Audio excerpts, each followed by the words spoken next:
कि सोमवार की अगर प्रदोष पड़ती है, बहुत ध्यान से सुनना महाराज, सोमवार की प्रदोष पड़ती है तो शंकर भगवान कैलाश पर निवास करते हैं। मंगलवार की प्रदोष पड़ती है तो शिव काशी में निवास करते हैं। बुधवार की प्रदोष पड़ती है तो शिव रजत भवन में निवास करते हैं। गुरुवार की प्रदोष पड़ती है तो शिव गंगा के स्थल पर निवास करते हैं। शुक्रवार की अगर प्रदोष पड़ती है तो शिव नीलकंठ पर विराजमान होते हैं। शनिवार की अगर प्रदोष पड़ती है तो शिव शमी के वृक्ष के नीचे रहते हैं। और रविवार की जब प्रदोष पड़ती है तो शिव बेलपत्र के पेड़ के नीचे निवास करते हैं।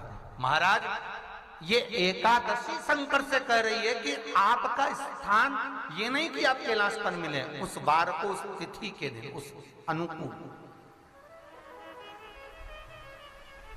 हमारे यहां कहते हैं सोमवार की जो प्रदोष पड़ती है वो इच्छा पूर्ति करती है।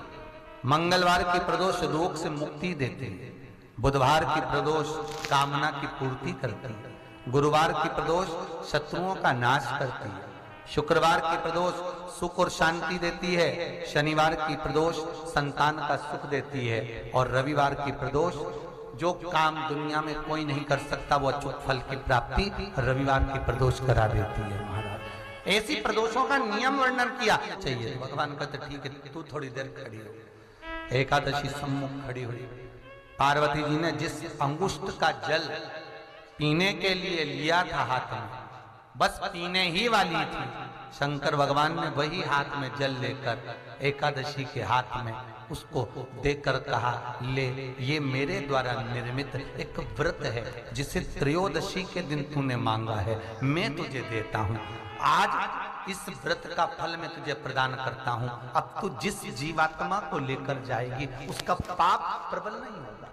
किसी स्त्री, पुरुष, बालक, बुजुर्ग जो भी होगा जिसने प्रदोष का व्रत करा होगा, वो जीवात्मा को तू किसी फल की कामना से नहीं, स्वतः ही लेकर चली जाए।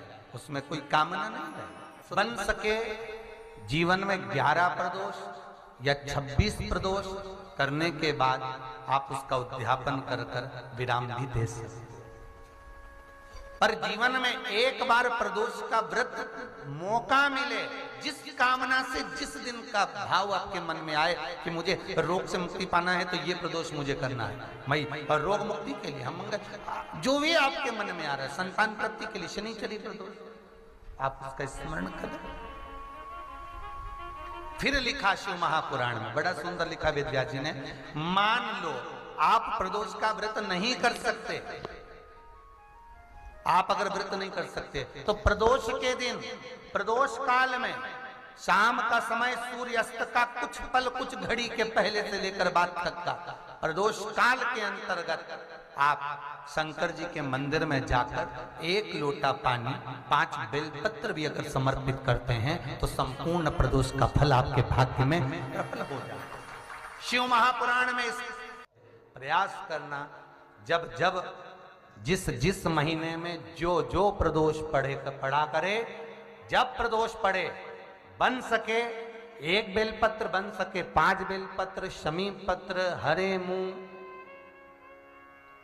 हरा मुंह, बेलपत्र, एक कलश के अंदर थोड़ा सा पानी लेकर 1 बेलपत्र, हरा मूंग, शमी पत्र डालकर और उसमें थोड़ा सा गुड़ डालकर भगवान शिव का स्मरण कर प्रदोष काल में, मान लो कोई काम आपका बहुत जरूरी है, बहुत दिनों से आप थक गए हैं, नहीं हो रहा, कर्जा बढ़ रहा है, धन नहीं आ रहा, व्यापार नहीं चढ़ रहा, या कोई समस्या बहुत प्रबल है, कोई एग्जाम में बैठ रहे हो, नहीं हो रहा, परीक्षा भी दे दी है, रिजल्ट आने ही वाला है, तो भी प्रदोष काल में, प्रदोष के समय वो जल, मूंग, शमी पत्र और बेलपत्र और गुड़ का शंकर के शिवलिंग को समर्पित करना प्रारंभ कर दो।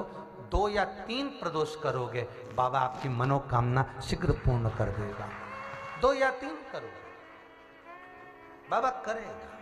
प्रदोष व्रत का नियम जो